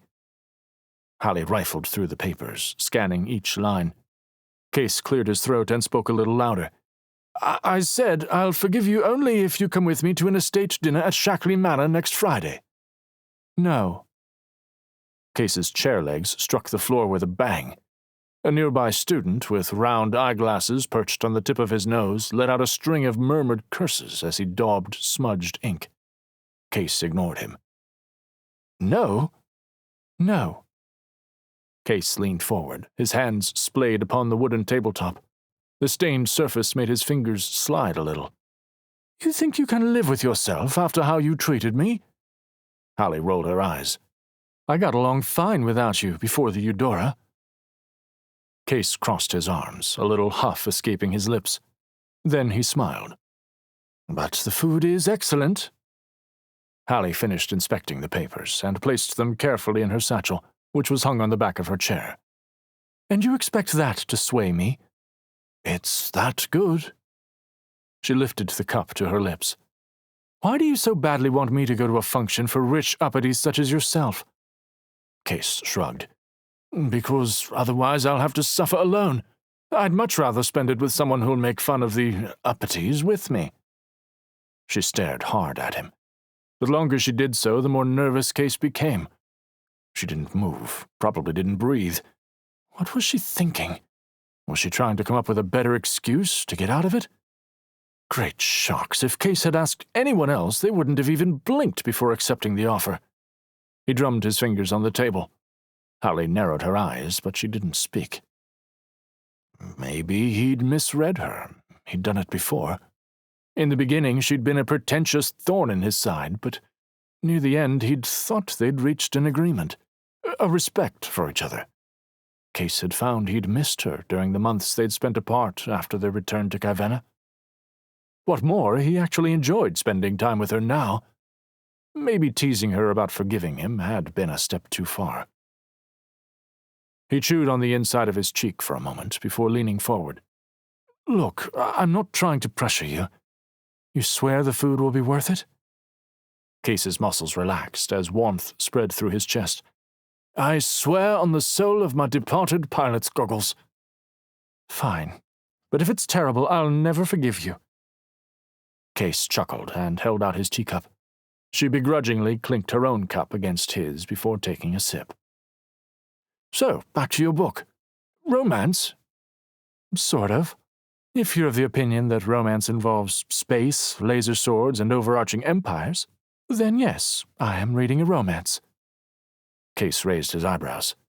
When I looked over your shoulder, someone was confessing their undying love for someone else. That was before the receiver of such a confession replied, I know, and then was frozen in carbonite. Her small smirk was impossibly cute as her golden eyes sparkled. Kase laughed. But then Hallie's face fell a little. Are you sure it's okay for me to go to the dinner? I don't think I have anything nice enough to wear. Kase held up a hand. Just wear what you usually do to the theater. She took a deep breath. All right. She finished off her tea and twisted in her seat to grab her jacket. I have to get going. I'm needed at the inn. Kase nodded.